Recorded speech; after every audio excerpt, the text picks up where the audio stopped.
friends, and welcome to What the Fringe, the podcast dedicated to all things Fringe theater. I'm your host, Lauren Hance. Each week, I visit with a Fringe artist to hear all about their endeavors and gain insight into their process. This week, I'm visiting with Murray Utas, the artistic director of the Edmonton Fringe Theater. The Edmonton International Fringe Theater Festival is the largest, longest-running Fringe theater festival in North America, and it started in 1982. As an event with an international presence, the festival ranks among the top 5 Fringe festivals in the world. The festival is Edmonton-grown and Edmonton's own, and is a grassroots movement that cultivates creative collisions between community and art. The Fringe makes space for out-of-the-ordinary, unconventional, and boundary-pushing art. Not only does Edmonton Fringe Theater host an annual 11-day festival, the Fringe Theater Arts Barns is a space that is open year-round to art and theater making in Edmonton. We have our mentors, and I feel like that's an art form that we got to get back to mentorship. It's so very, very important. Because when it was given to me, the only charge I got was saying, now you got to give it away. And that's what I've been doing for years and years and years, is just sharing that idea of what that sharing is. And an audience, they are going to share their vulnerability with you if you share your vulnerability with them, and they'll buy anything. You don't have to hide anything from them, and you don't have to trick them. Old school theater magic, still, no matter what, the same thing coming to a Fringe festival, it's people talking in a lineup. Murray Utas is an artist who began his career as a performer. Within the first few years of working professionally, discovered a passion for directing as well. He specializes in storytelling, physical theater, and mask. He is more than a decade into his position as the artistic director with Edmonton Fringe Theater.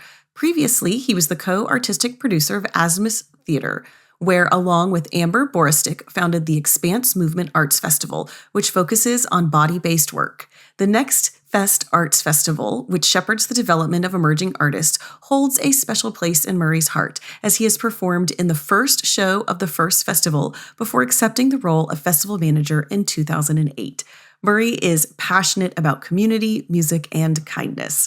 Murray, welcome to What the Fringe! Hi, Lauren. I'm so happy to be here. This is awesome. It's so funny hearing yourself being introduced, you know? You're like, oh, yeah, okay. Oh, yeah. Is that what I wrote? Is that what I've done? It is. You're amazing. I'm so excited to have you here. We got connected just because I'm performing this year in Edmonton. And I remember I went to one of the first town hall meetings, and I was just so really blown away by kind of your personality. You were like telling all the artists, please, I want to talk to you, set up a meeting. And I was like, wow, this guy genuinely means this. And I set up a meeting with you, and you walked me through so many different aspects of that festival. And it was so beautiful. So I am just thrilled to have you here today.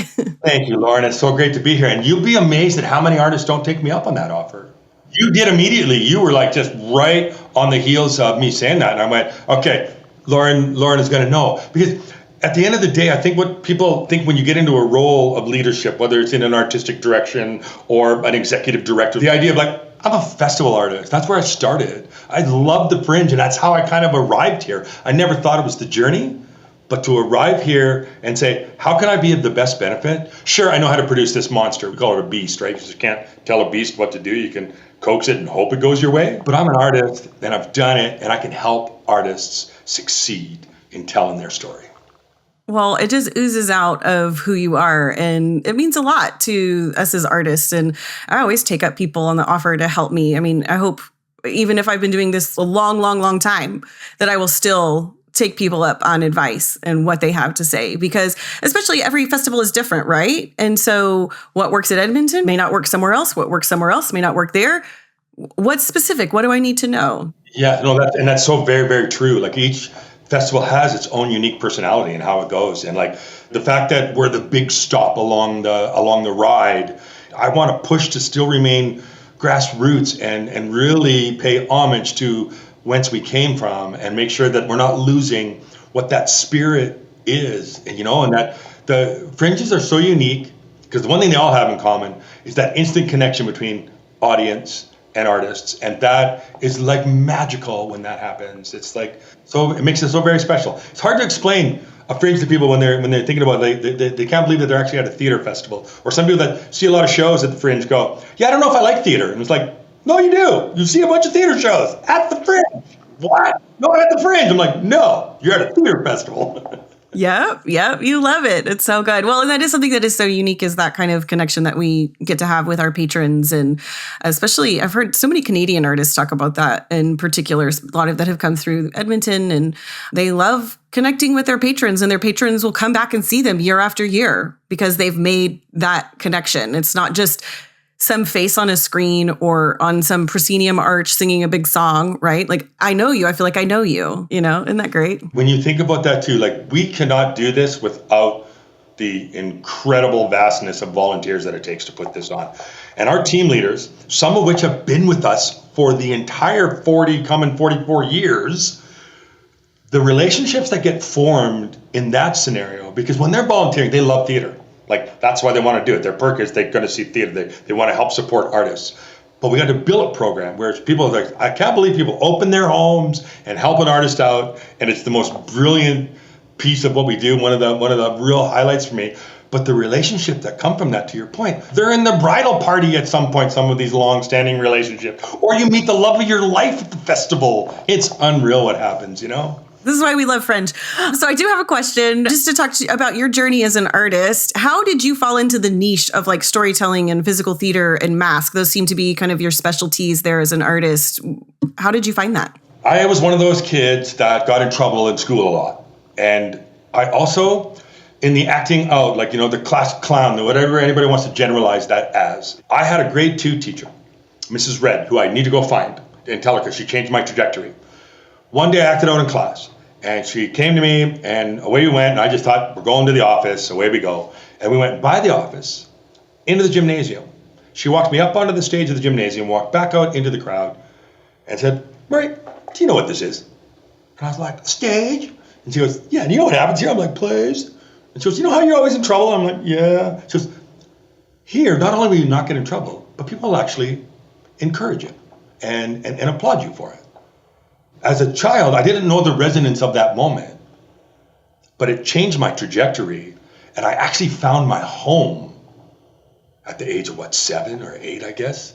And from that moment, it's all I wanted to do. It's where I felt completely there. And then so when I got to high school and I was finishing high school, I'm the baby of 5 in my family, and my parents were, you got to get a real job. You can't be doing this. And I'm like, but no, I want to do this. I want this to be my real job. And, none of my siblings had gone on to post-secondary, and so there was a kind of a pressure there, and I didn't know which way to go. And my accounting teacher at the time said to me, Murray, you have a gift for numbers, right? And I was like, yeah, but I sure don't have any passion for them. In trying to honor my parents at one point and say, but maybe it is a ridiculous notion for me to try to journey down here. So I was going to become a chartered accountant. I was on my way in a business program, and I got into corporate accounting, and I went, I am not doing this. Changed my major, got out. I took a diploma program in appraisal and assessment, got a job with our provincial government up north, and I was literally digging in the dirt. I was like a property assessor for your land, property, commercial property, residential, all that. One day, on the one radio station up in Peace River, Alberta, comes on the community theater group and a posting. And I was like, well, if I'm up here in the middle of nowhere, I might as well go see this community theater group. So I went to the open audition, and I walked in, and I could tell everybody knew each other because I walked in and everybody just stopped talking. And I was like, oh.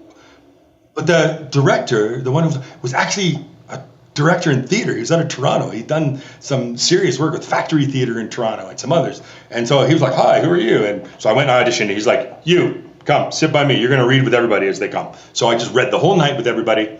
And he didn't have anything but my first name, honestly. And I left. I wasn't even living in my own place. Next day, I see this beat up Nova going up and down the street. I'm like, is that director? And then he sees me in the window, and he's like, you. And he comes out, he goes, you're amazing. Be in my show.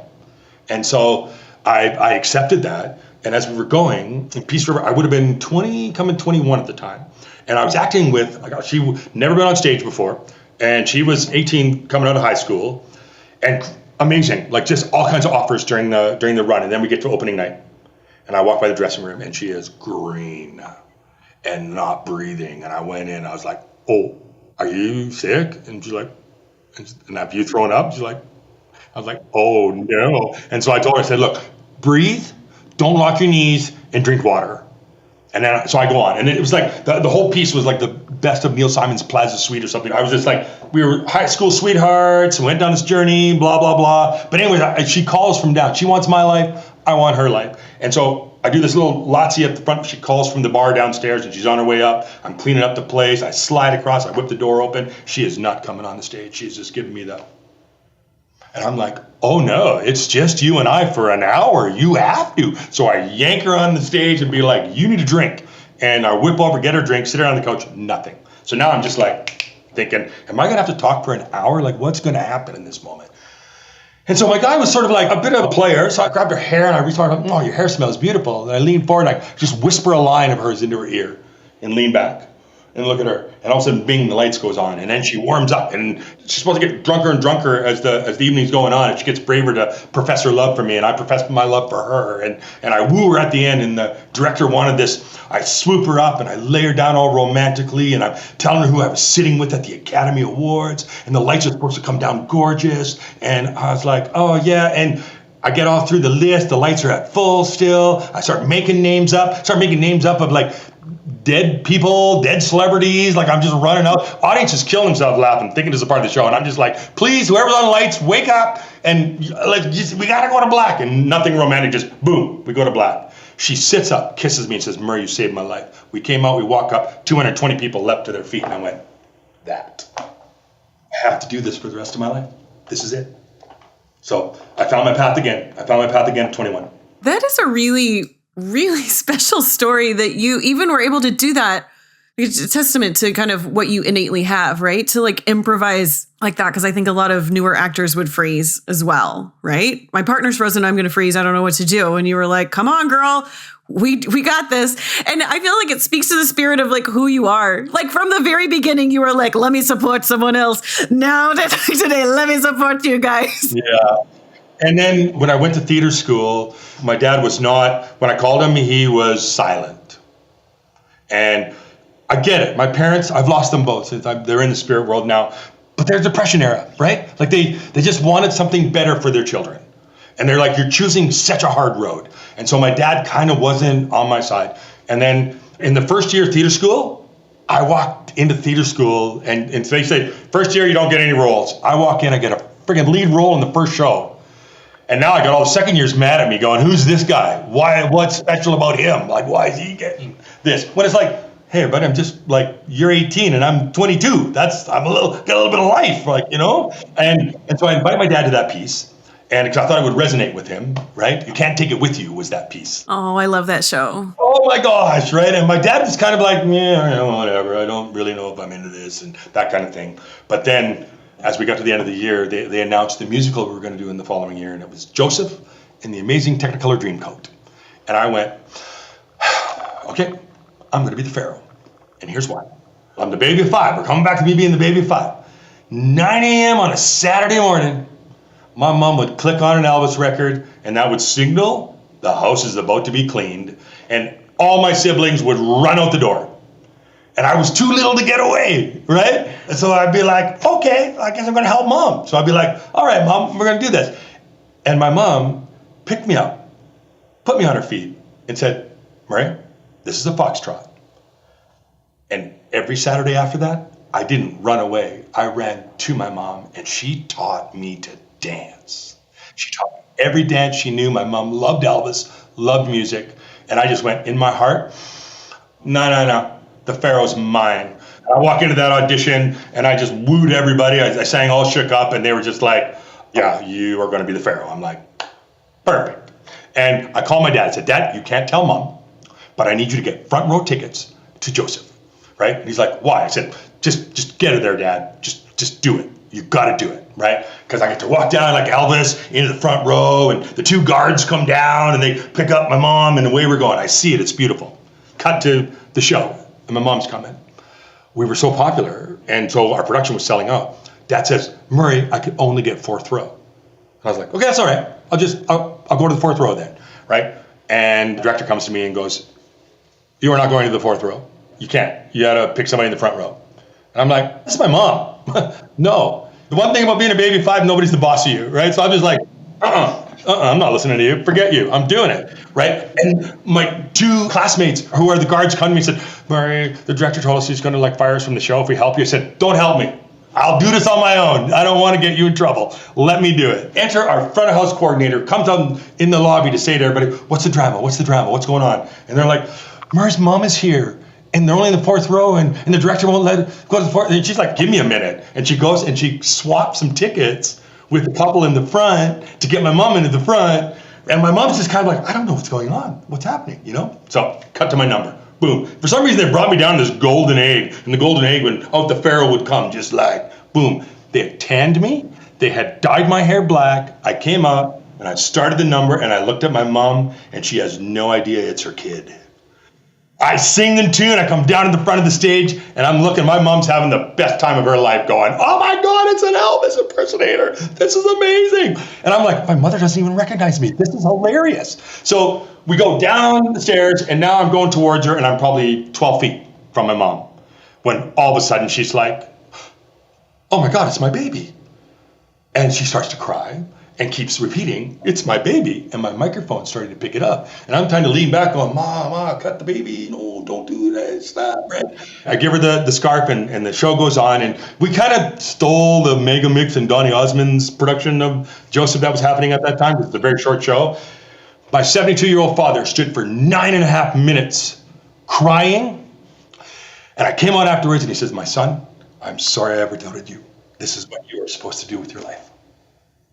And he became my biggest fan after that. And I got to be his caregiver for the last bit of his life. And we just became really good friends. And so to see that sort of full circle of my parents coming around to that support was sort of a special kind of journey into getting things going, Well, that'll put a mark on you and help you know your calling. It's so beautiful when your parents affirm that. I feel like so many artists go through something similar, right? Of like your parents are always worried about what your kid's going to do, especially if they're not arts oriented. And so to have that is something special. And the full circle moment of that is that this position that I received in the fall of 2012, I started in the spring of 2013.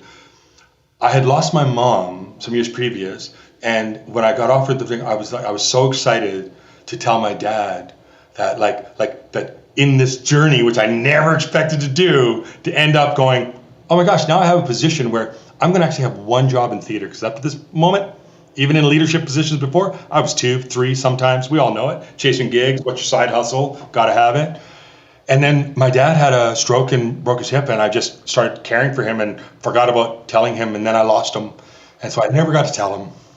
I think in those moments, what defines us in understanding the vulnerability that's needed in both what we do for a living as performance, but also it's what we're missing in leadership right now. This world is going backwards.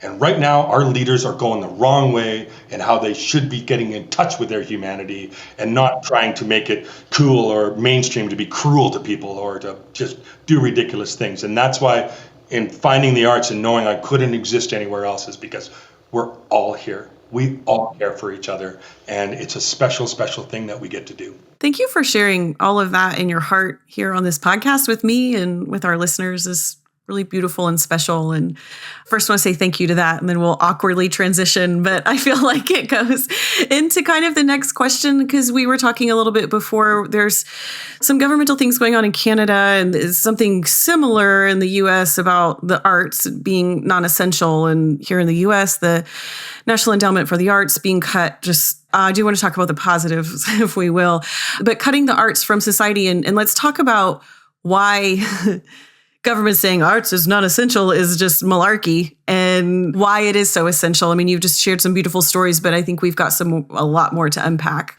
Well, that's it. You just said it. The first and foremost of everything, it was the original offer. Whoever bumped into the Turtle Island was the indigenous greeting of let's get together in story. We are stories. Everything's a story.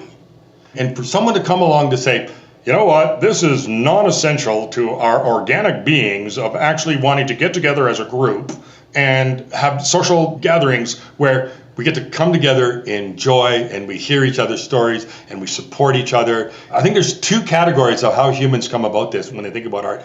You're creating a group of arts appreciators, right from the kids' fringe, of the young ones, through to adults, that are going to become our future leaders. And if you have different aspects of how they have multiple social interactions and an ability to develop cognitive ways that come from the expression of coming together in stories and understanding each other and kindness and all of that. But let's just knock that aside and go, okay, conservatives in the world, here's what I want to say to you. The economic impact of what we do is staggering. If business in the real world could do it like we do it, it would triple to quadruple what they got going on. No one is getting any kind of investment from anywhere that makes it happen for this thing. The economic impact of our festival. For every dollar that's invested into the Edmonton International Fringe Theatre Festival, we return $17 to our community. Dadgum, I didn't realize that was the statistic. $16 million back to our community in just the immediate impact of it. Not the trickle down what it does for tourism, not the trickle down what it does for the province, the country, the artistic sort of landscape, but also, you know what international companies look for when they want to have trade partners? They look for good, cultural, and artistic, vibrant cities. Absolutely. I mean, the economic impact, but then just the cultural impact, because the arts helps us as a society to reflect and understand who we are, who we should be, who we shouldn't be. Of course, if you talk to any arts educator, they're going to tell you what the arts does for the brain, what it does for your mathematics and your science and all of those things. It's just invaluable. Yeah, the back and forth, right? Like when you think about even in a time of royalty and that sort of thing, and everybody always talked about the jester. They would play that down when actually they were revered in the highest of forms, very much like the Mozarts and the Beethovens, and the way that was lifted, because those few that rise, what people don't really see is the idea of what is around that for those blessings to happen to a select few without the actual organic nature of the deeper vision, which I think what a fringe festival is, because you can be side by side with next level performers. You can be side by side with a movie star. That's what I love the most about a fringe festival, because there's no barriers for you to getting out there and making it done. And if you wipe out, doesn't work out well, I'm going to pick you up, dust you off, and go, try again. Absolutely. Well, and on that, what do you think is the artist's responsibility to community and culture? What is our responsibility to everyone else? I like to think about it from the humanity, from the human perspective. A responsibility, a social responsibility, knowing that you have a platform. We as artists, as storytellers, reflect where we are. It's that idea of good theater holding up a bit of a mirror, not to say, I want to reflect back to you. I want to provoke you. I don't want to preach to you. I don't want to tell you what to do, but I do want to challenge that. Where are we going collectively? Because we are in this room right now and it's live, and I feel you and you feel me, and we're sharing something. What is that something? And when I describe it, I think about the theater that gets me in, the theater that is exciting. There are shows that you will go to and it'll end and everybody applauds and you walk out and you're out the theater doors and you're already thinking about your grocery list and you're already thinking about like whatever, and you sort of moved on. And then there's, another show. You go to that show and you walk up and you have just like this thing going on in the back of your mind. It's just like, I don't know, and you're trying to think of your grocery list and you're trying to, and then, a week later you're doing your dishes and you're like, wow. And it connects to you because you're the impact, because you should not know your impact going in. There's an Indigenous principle about not making it about yourself. If you got an important decision to make, you got to think about the 7 generations that came before you, the 7 generations to come. Put that in your heart and think about it. And then when that comes to you, it comes to you. We don't know when it's going to have that, or should we try to prescribe what that impact would be? But when it's there and it's resonant, there's nothing like it. I'm like speechless. You've got me. This just makes my wheels turn. I've spent so many years thinking about these kinds of things, and you've just said that so beautifully. So thank you. Like anybody listening to this as an artist should just take that in and sit on that and marinate on that for a while. There's something special about live theater. Exactly what you said. There's what the artist and the patron are doing together in that space, in that time. We're never going to have that experience together ever again. And to circle back around, right, to the fringe of that, you actually get to connect with your audiences. That's part of it. And so there's like this even deeper connection that artist and patron get to have with one another to make change. I got told that I created an aesthetic of my own, to which I just kind of took that into my heart. That, well, thank you, but also I'm sure somebody did this 30 years ago. Like, no, that's not what's happening. But I went, I don't want an audience to have to just sit in the dark and not say anything. I want you to be a part of the journey. So here's what I'm going to do. I'm not going to do a blackout. Any transition I have to do, I'm going to do it right in front of you. And I'm going to include you. And you're going to go, that was ridiculous and awesome. And how I was doing was the gifts that were given to me along the way. We have our mentors. And I feel like that's an art form that we got to get back to mentorship. It's so very, very important. Because when it was given to me, the only charge I got was saying, now you got to give it away. And that's what I've been doing for years and years and years, is just sharing that idea of what that sharing is. And an audience, they are going to share their vulnerability with you if you share your vulnerability with them, and they'll buy anything. You don't have to hide anything from them, and you don't have to trick them. Old school theater magic, still, no matter what, the same thing coming to a fringe festival, it's people talking in a lineup. All the technology in the world, and people are still word of mouth rolls. This is the same thing with old school theater magic. It's like when you shake the trees and nobody has any idea how you did that, and they're just like, wow, that was amazing. And it's just such a simple, you had invisible fishing line and somebody's in the grid just yanking on the trees. Like, you know what I mean? And you're like, it's definitely not something wild, right? But those moments of being able to share, and they kind of came out of that idea of a fringe journey of going, well, the fringe, you don't have the budget for production values. Okay, great. I'm just going to tell a great story then. I'm going to be my own production value. I'm going to tell this story. I'm going to drive this story, and we're going to connect. Music and theater for me, they're in a tie of what I'm passionate and love about. But good theater has an innate rhythm to it. It's like if you think of the indigenous drumming, it's the heartbeat. But there is a rhythm to theater that is, if everybody can dial into that, when you build an ensemble of artists and people go, I don't know why that was so good, but it was flawless. And it's because everybody's on the same rhythm and they're playing their part. They know when the melody's got to go, and now we're going to be in harmony here. We're going to have dissonance. We're going to conflict. But that's it. All this journey, I think what's really coming across here is how passionate I am as an artist, and why in sharing and supporting other artists, I want to make sure I can help them make it happen, because I get just as much joy from that as I do from performing for an audience. I love it. Such good stuff. Well, let's talk a little bit about Edmonton Fringe specifically. We have a little bit of time left.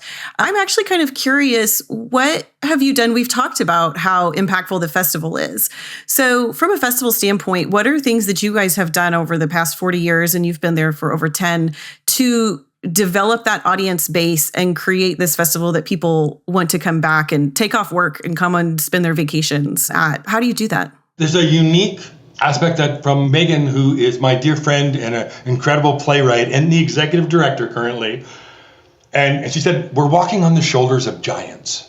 We got to honor from where we came. And in that, the unique thing that developed at Edmonton is this audience all day long.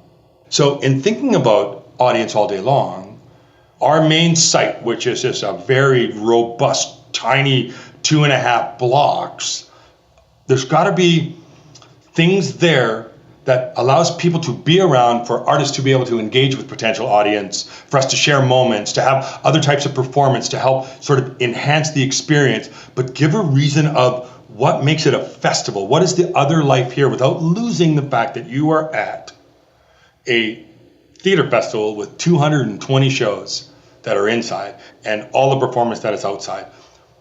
But there's food, there's music, there's busking, right? There's Kids Fringe, which is just this jewel of another festival of its own, which I have fought to make sure that it remains free to families, so families don't have a barrier of cost there.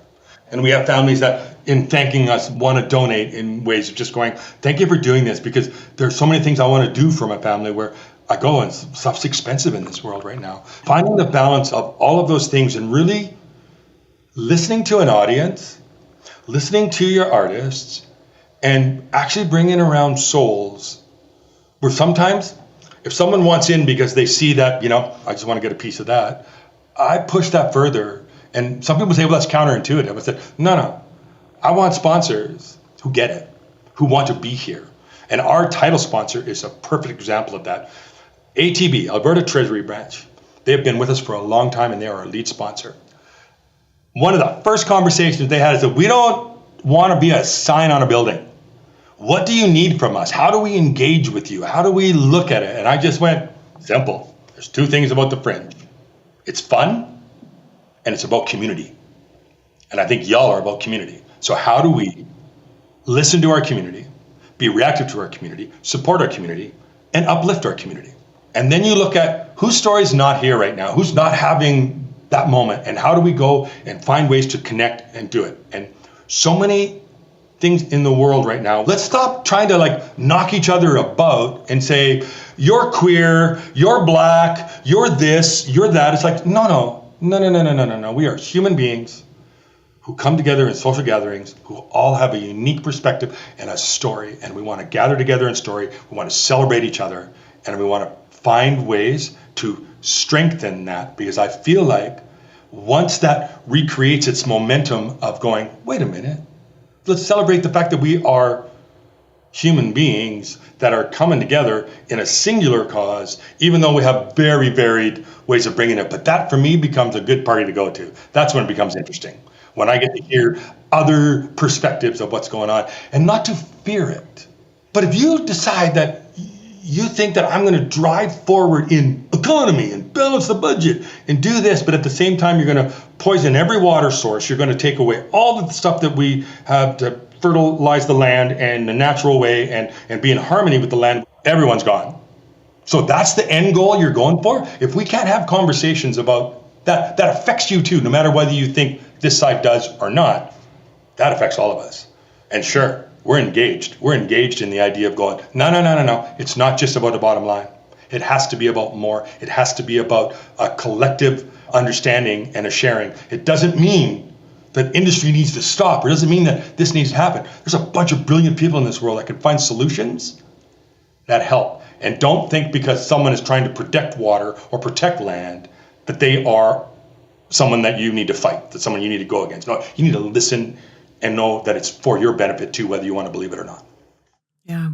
It sounds like you've done a really brilliant job there of just listening to the community, especially talking about Kids Fringe and all of that. But then that word community just keeps coming up because you're building community. And that's what it sounds like is making Edmonton Fringe really special and unique and a wonderful event for people to come to, is they feel like they're welcome. They feel like it's a place they can explore. It's a place where they can hear different ideas, all the things that you just said. And it's that creating that atmosphere for people to engage in that way. That's what I hear. Yeah. And if we wanted to put that into a place of something that we've done in the last little while that sort of resonates in that way, the park that our main site is inhabiting, there are a ton of those live in rough that call it home.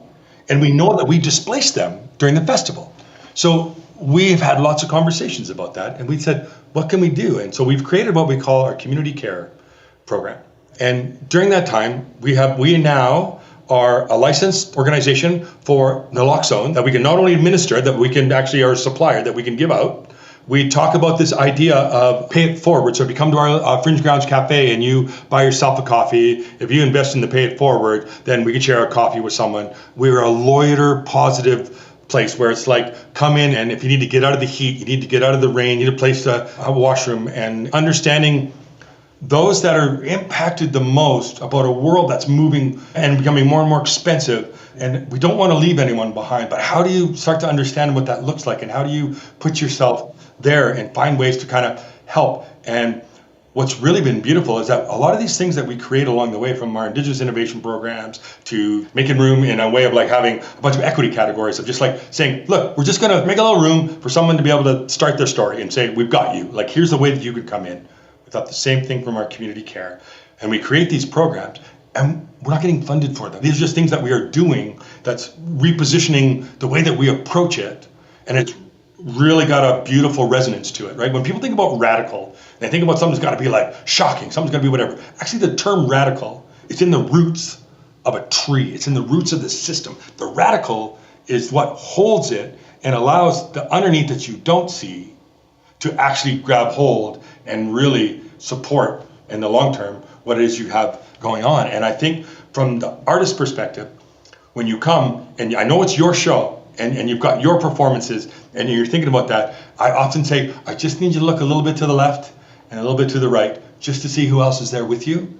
Because sure, there's audience to be shared, and I want your success, but I also want you to know you're here with a bunch of other people, and there is an ability to share that and not have to sacrifice anything for yourself. Actually, it will come back to you in abundance. Yeah. Oh, so well stated. Well, I could talk to you all day about Fringe. It's so good, but we're coming close to the end. So I got to ask you my last question, which is, what has been your most interesting or awkward Fringe interaction? I'm sure you have a lot of stories, but pick one for today. And just one, you don't want two quick ones. You want one? You could give me two quick ones and maybe I'll choose which one. So, I graduate theater school. I come right to Edmonton. I'm not from this community, but Edmonton just welcomes me. And the first thing I do is audition for a Fringe show. And then I get it. And so that was in the spring. We're going to start rehearsing in the summer. I'm like, I got to have a side hustle. I have a class 3 license with my air brake ticket. So I was like, well, I don't want to go work at a restaurant. Maybe I'll just go work with Laidlaw, which is a trucking company, get on their spare board, and I can just go and do that instead. So I did. And the show I was in, I was playing a mechanic, so my costume was coveralls. I also, with Laidlaw, had the contract to deliver all the porta potties to the site, right? And so I was the one not only acting in the show, but I brought all the porta potties to the site, right? And so one day I was swapping out a porta potty about halfway through the festival and loading it back up. And I come out of the porta potty as these 2 audience members are coming towards me. And the one stops, she goes, oh my gosh, it's you. And I was like, what? And I cover up the Laidlaw part of my thing, right? And they're going, we loved you in that show we just saw you in. And you're amazing. Keep going. We're going to source out anything that you're in from now on. And I was like, oh, great. And they're like, are you done in the washroom? I'm like, oh, absolutely. It's all yours, right? And in they went. The other one is, I had a director say this to me once.